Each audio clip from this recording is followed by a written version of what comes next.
संत आणि वसंत मध्ये एक साम्य आहे. जेव्हा वसंत येतो तेव्हा प्रकृती सुधारते आणि जेव्हा संत येतात तेव्हा संस्कृती सुधारते.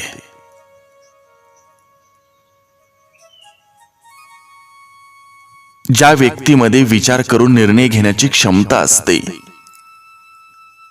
तो आयुष्यात नेहमी यशस्वी होतो. हिमतीने हारा पण हिम्मत हारू नका. प्रत्येक जण हिरा बनवूनच जन्माला घातला जातो, पण चमकतो तोच जो घणाचं घाव सोसण्याची हिम्मत ठेवतो.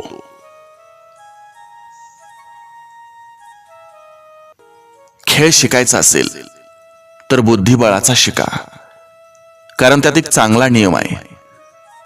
आपला माणूस आपल्या माणसाचा पराभव करत नाही.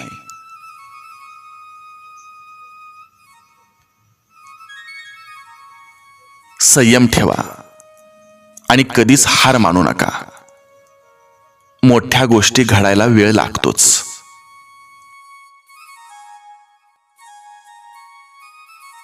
सुखासाठी जे काही कराल त्यात आनंद मिळेलच असं नाही, परंतु आनंदानं जे काही कराल त्यात सुख नक्कीच मिळतं.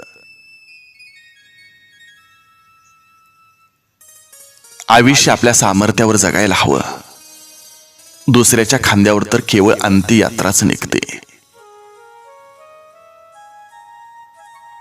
सुखाचे दिवस आपल्याकडे चालत येतील म्हणून वाट पाहत बसलात तर आयुष्यभर वाट पाहावी लागेल. पण आपण सुखी आहोत हे ठरवलं तर आयुष्यभर आपण सुखी राहू. मिठाच्या बरणीला कधीच मुंग्या लागत नाहीत, पण साखरेचा एक कण जरी असला तरी मुंग्या लागतात. माणसाचंही तसंच आहे. गोडवा जिभेवर असेल तर सारेच धावून येतील, पण मिठासारखा खारटपणा असेल तर कोणीच येणार नाही. ज्याची वाणी गोड त्याचं आयुष्य गोड असतं. जगणं खूप सुंदर आहे, त्यावर हिरमसू नका. एक फूल उमललं नाही म्हणून रोपाला तोडवू नका. सगळं मनासारखं होतं असं नाही, पण मनासारखं झालेलं विसरू नका. सुटतो काही जणांचा हात न कळत, पण धरलेले हात सोडू नका.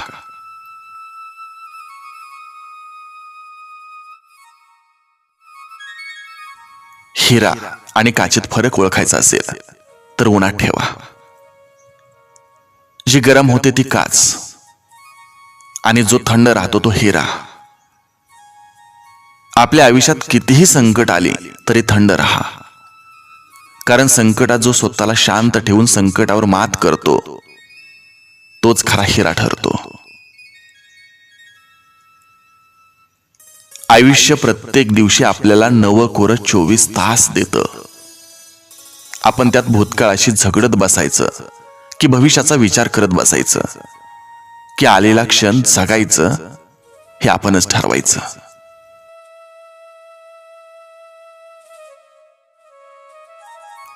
आपली चांगली वेळ जगाला सांगते की आपण काय आहोत, परंतु आपली वाईट वेळ आपल्याला सांगते की जग काय आहे.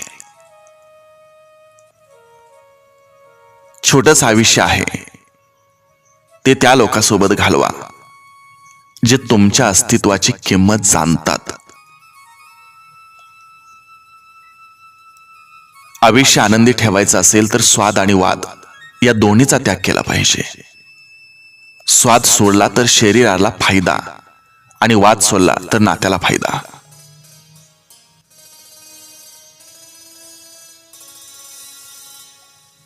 भलेही स्वतःची प्रगती कमी झाली तरी चालेल, पण माझ्यामुळं कोणाचं नुकसान व्हायला नको. ही भावना ज्या माणसाजवळ असते तोच माणूस योग्य अशा प्रगतीच्या वाटेवर असतो.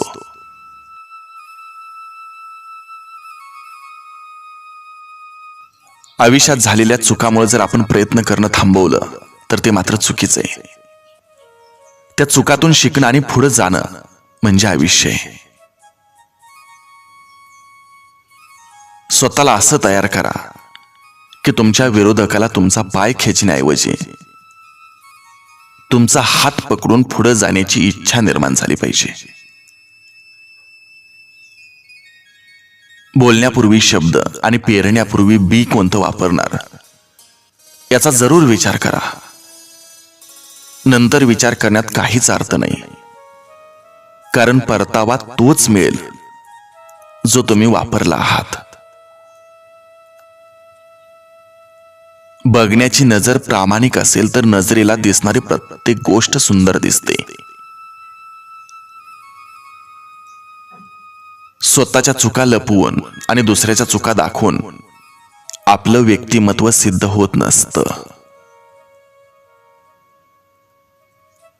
सुरुवात नेहमीच छोटी करावी, पण शेवट मात्र एक सोहळा बनला पाहिजे.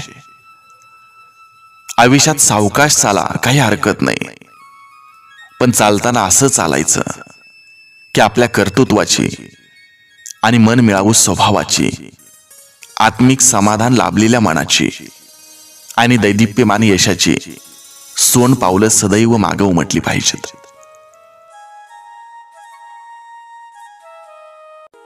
मंडप कितीही भव्य असला तरी झालर घातल्याशिवाय त्याचं सौंदर्य खुलून दिसत नाही. त्याचप्रमाणे तुम्ही जीवनात कितीही मोठेपण मिळवलं तरी माणुसकीची जोड असल्याशिवाय जीवन कृतार्थ होत नाही. रसिकानो, मी असंच आपल्यासाठी सुंदर सुविचार घेऊन येतोय. तत्पूर्वी एक विनंती तुम्हाला करतोय. जर आपण हा यूट्यूब चॅनल सबस्क्राईब केला नसेल तर प्लीज सबस्क्राईब करा आणि असंच सुंदर सुंदर विचार ऐकत चला. भेटूया एका सुंदर विचारासह. तोपर्यंत जय हिंद, वंदे मातरम.